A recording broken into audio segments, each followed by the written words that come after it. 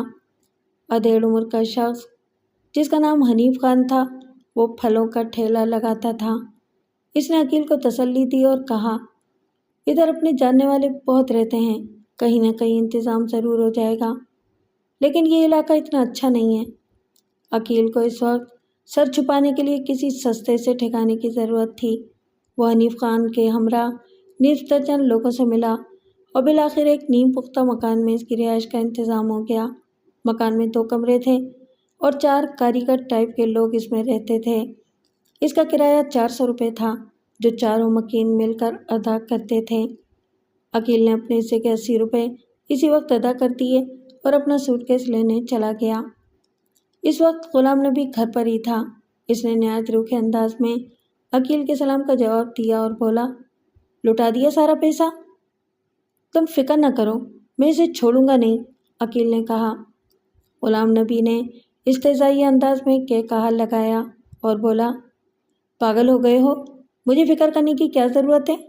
میرا کام اللہ کے فضل سے اچھا خاصا چل رہا ہے۔ افسوس صرف اس بات کا ہے کہ تم نے مجھے اپنا نہیں سمجھا۔ اگر تم میرے مشورے پر عمل کرتے تو آج تمہاری 2 ویگنیں کراچی کی سڑکوں پر بزنس کر رہی ہوتی۔ بڑی چھلانگ لگانے والوں کا یہی انجام ہوتا ہے۔ غلام نبی، میں تمہارے کہنے پر اپنا سوٹ کیس لے کر یہاں آ گیا ہوں۔ 1 آدھ مہینے کے بعد میں اپنا انتظام کر لوں گا۔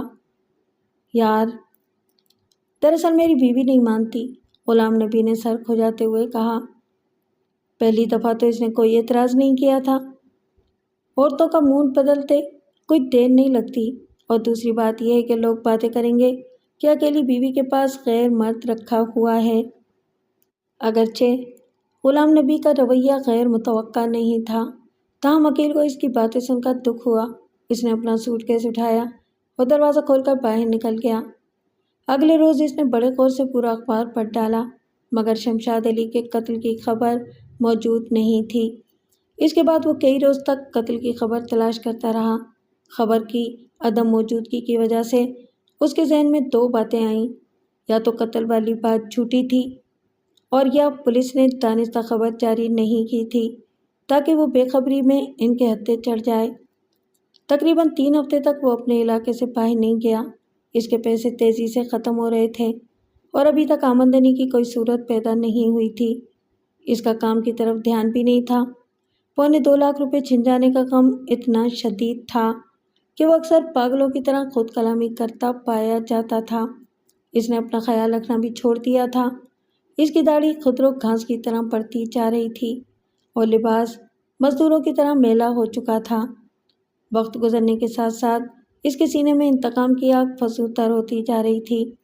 وہ ہارون سیٹھ اور نازیہ اختر کو قتل کرنے کے مختلف طریقے سوچتا رہتا تھا۔ دنیا میں روزانہ ہزاروں انسان مرتے ہیں۔ کوئی طبعی موت مرتا ہے اور کوئی غیر طبعی یعنی قتل ہوتا ہے۔ دنیا کے مختلف حصوں میں مرنے والوں کا آپس میں عموماً کوئی تعلق نہیں ہوتا، اور اگر کوئی تعلق ہوتا ہے تو موت سے پہلے کا ہوتا ہے۔ موت کے بعد عموماً کوئی تعلق قائم نہیں ہوتا، لیکن کبھی کبھی موت کے بعد بھی تعلق بن جایا کرتا ہے۔ جنوری کی 15 تاریخ کو 2 مختلف شہروں میں 2 افراد اپنی زندگی کی آخری سانسیں لے رہے تھے۔ ایک شخص جس کا نام اختر علی تھا، لودھنا کے ایک اسپتال میں بستر مرگ پر پڑا تھا۔ وہ عقیل احمد کا باپ تھا اور اس کی عمر 65 سال تھی۔ عقیل احمد آخری لمحوں میں باپ کے پاس موجود تھا۔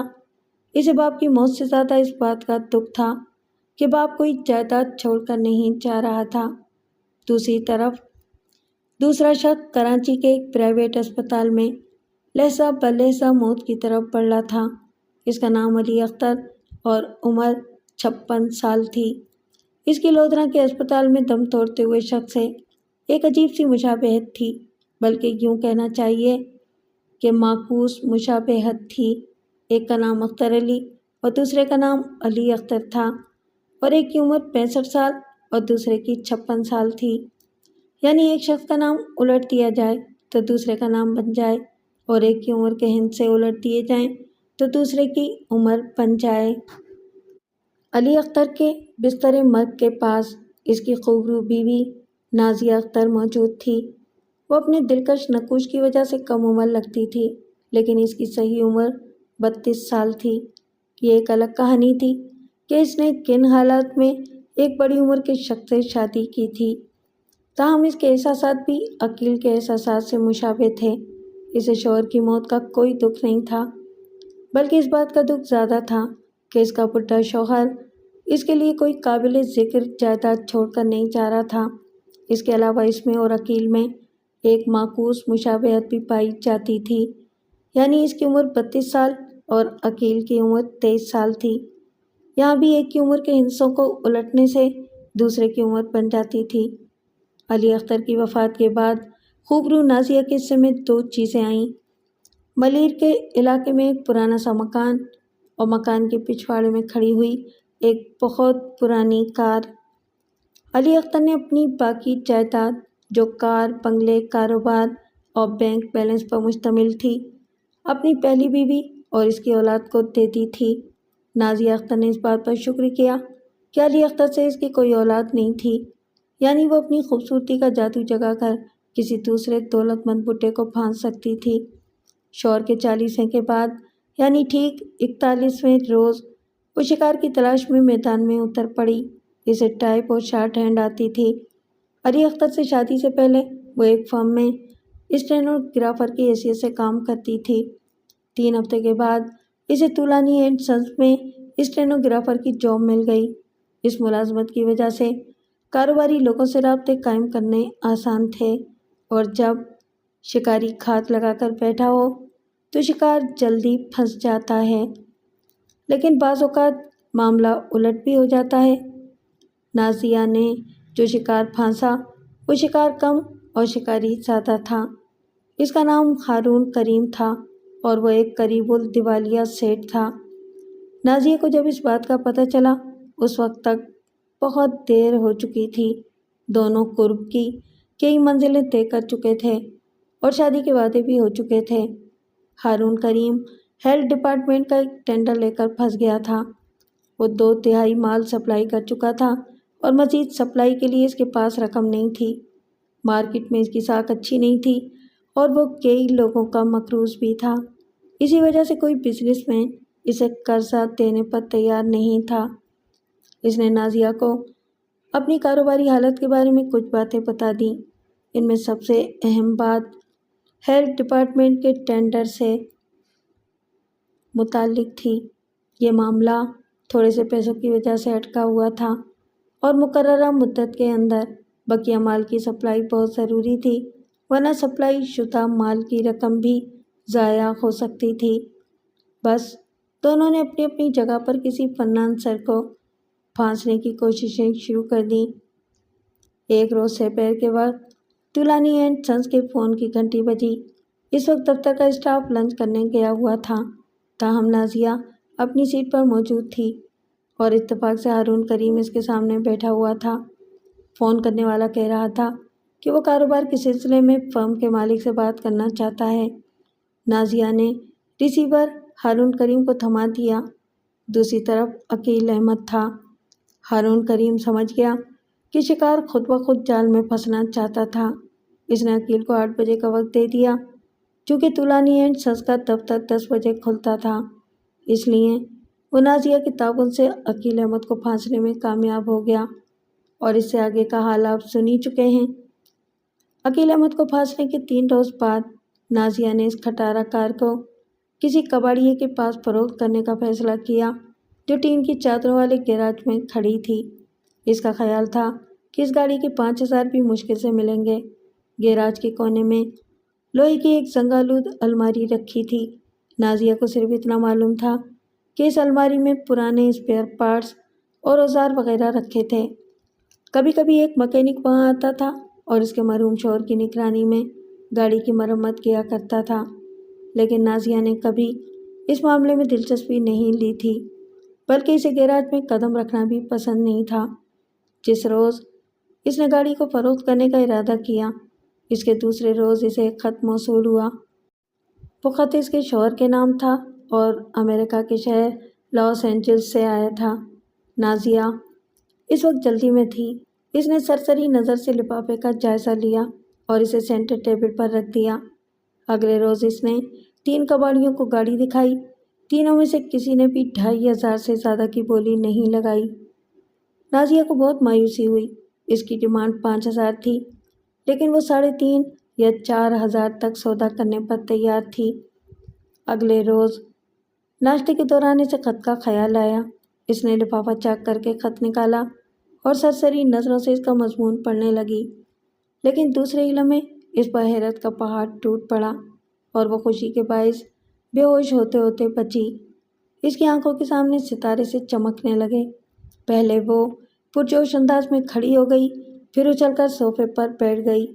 کھلا ہوا خط اس نے ہاتھ میں لے رکھا تھا اور وہ بے یقینی کے انداز میں آنکھیں جھپکا رہی تھی۔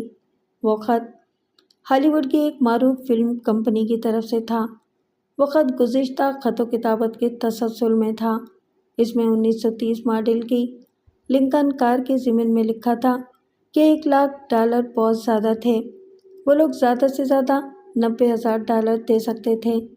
یہ ان کی فائنل آفر تھی، لیکن شرط یہ تھی کہ کار انجن اور باڈی سمیت A1 کنڈیشن میں ہونی چاہیے۔ نازیہ نے 2-3 بار خط پڑھا، پھر دوڑی دوڑی گیراج میں پہنچی اور گردآلود کور اتار کر کار کا معائنہ کرنے لگی۔ بے انتہا خوشی کے باعث وہ چپل پہننا بھی بھول گئی تھی اور آج اسے گیراج میں پھیلی ہوئی بو ذرا بھی بری نہیں لگ رہی تھی۔ وہ لنکن کار ہی تھی اور اس کے انجن میں کافی کام کیا جا چکا تھا۔ بیٹری، سیلف اسٹارٹر اور کئی دیگر پرزے بالکل نئے لگائے گئے تھے۔ نازیہ نے الماری کھول کر دیکھی تو اس کے اندر ڈبوں اور خاکی کاغذوں میں لپٹے ہوئے کئی نئے پرزے رکھے ہوئے تھے۔ گویا اس کا مرحوم شوہر آہستہ آہستہ اس اینٹیک کار کو ٹھیک کروا رہا تھا۔ الماری کی دراز میں چند کاغذات اور ایک فائل رکھی ہوئی تھی۔ نازیہ نے فائل کھول کر دیکھی۔ اس میں کار کے بارے میں خطوط اور دیگر کاغذات لگے ہوئے تھے۔ خاصی ضخیم فائل تھی اور اس میں 4-5 فلم کمپنیوں کے خطوط موجود تھے۔ ان خطوط سے ظاہر ہوتا تھا کہ علی اختر کئی سال سے گاڑی کے بارے میں خط و کتابت کر رہا تھا۔ $90,000 کا مطلب یہ تھا کہ وہ کار 25-26 لاکھ روپے کی تھی۔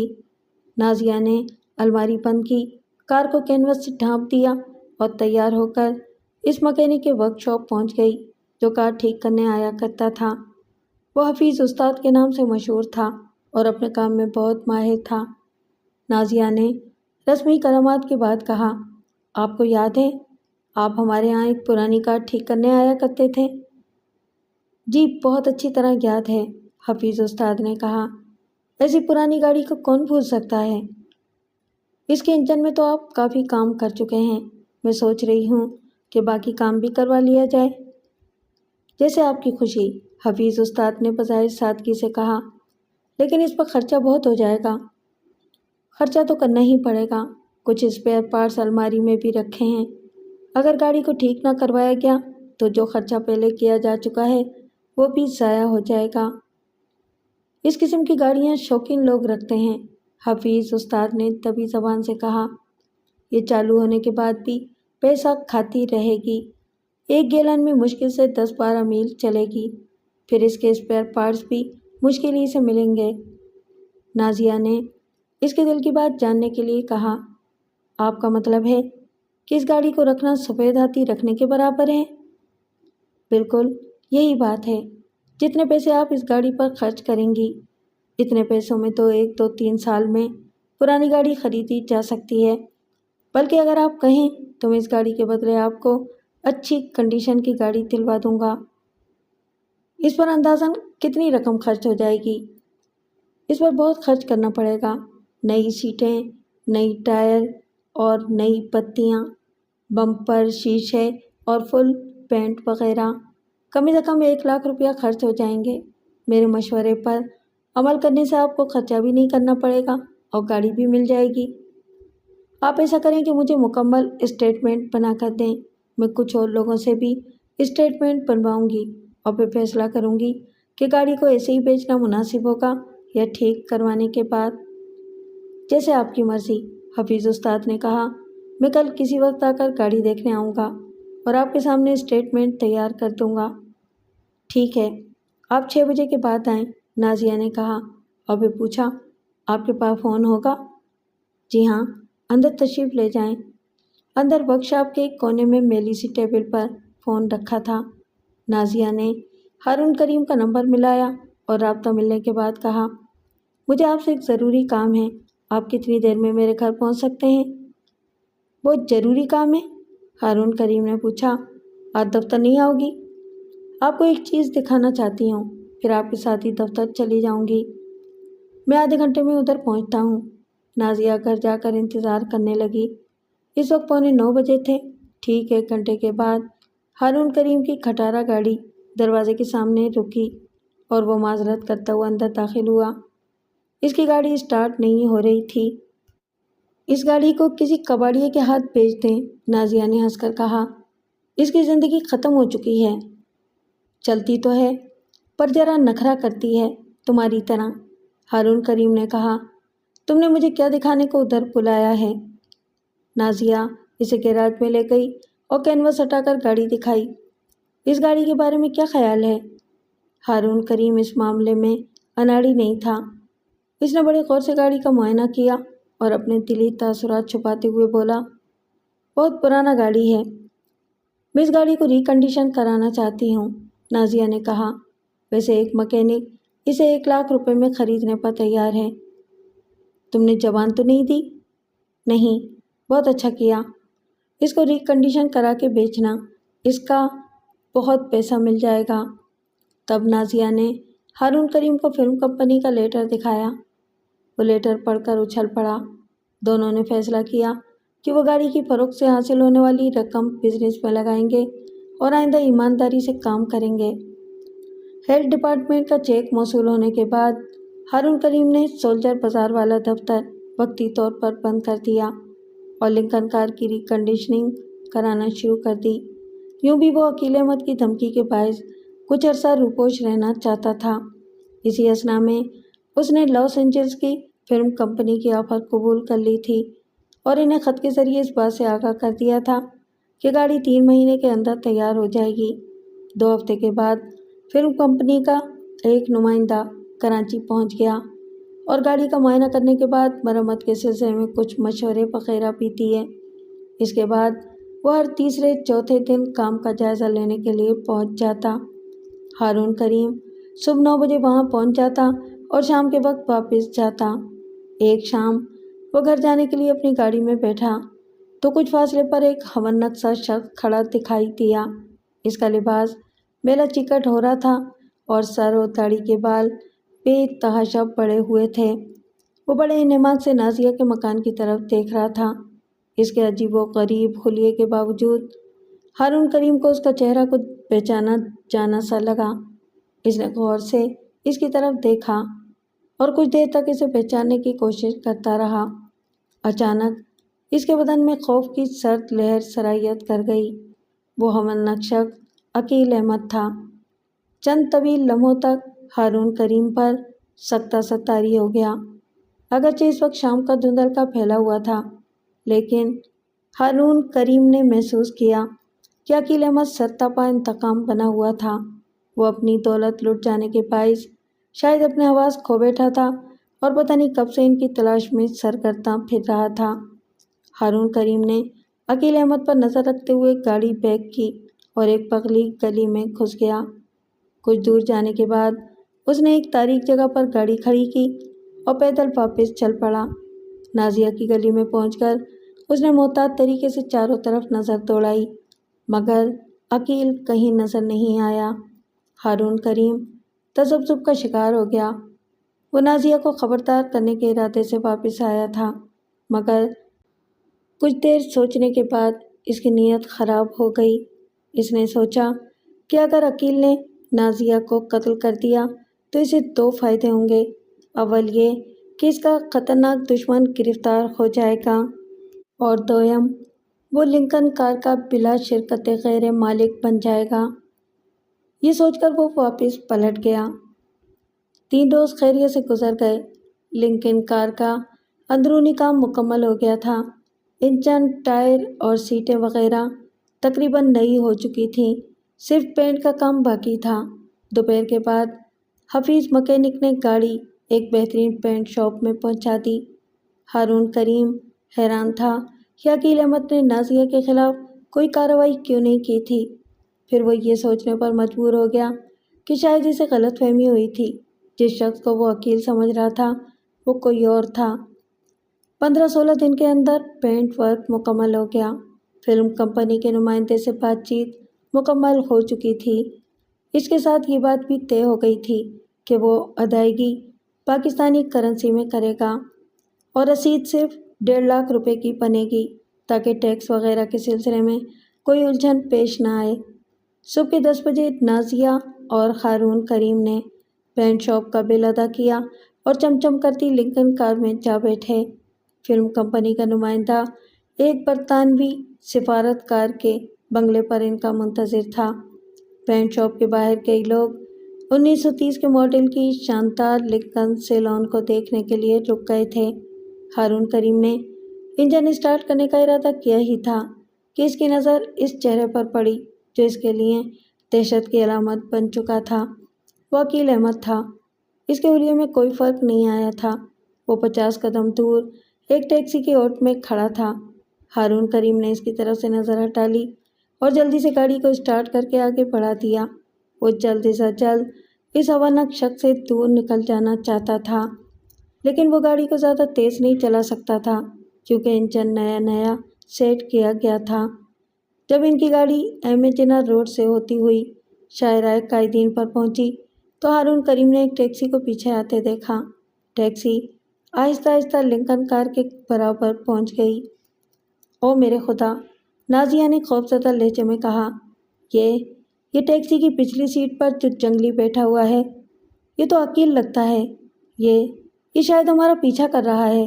گاڑی کی رفتار تیز کرو۔ ہارون کریم نے سر گھما کر ٹیکسی ڈرائیور کی طرف دیکھا اور اسے آگے نکلنے کا اشارہ کرتے ہوئے اپنی گاڑی کی رفتار کم کر دی۔ اس کے ساتھ ہی ٹیکسی کی پچھلی سیٹ کا دروازہ لنکن کی اگلی سیٹ کے دروازے کے برابر آ گیا۔ عقیل احمد جو کھڑکی سے لگ کر بیٹھا ہوا تھا اپنے پیلے دانتوں کی نمائش کرتے ہوئے نازیہ کو گھورنے لگا۔ نازیہ اس کی نظروں کی تاب نہ لا کر اپنی سیٹ پر سمٹ سی گئی۔ اسی لمحے عقیل نے ہاتھ باہر نکالا اور ایک گول سی شے لنکن کی اگلی سیٹ پر پھینک دی۔ اس کے ساتھ ہی ٹیکسی کی رفتار تیز ہو گئی۔ دوسرے ہی لمحے ایک زوردار دھماکہ ہوا اور لنکن کار شعلوں میں گر گئی۔ ٹیکسی ڈرائیور کو اصل صورتحال کا علم نہیں تھا۔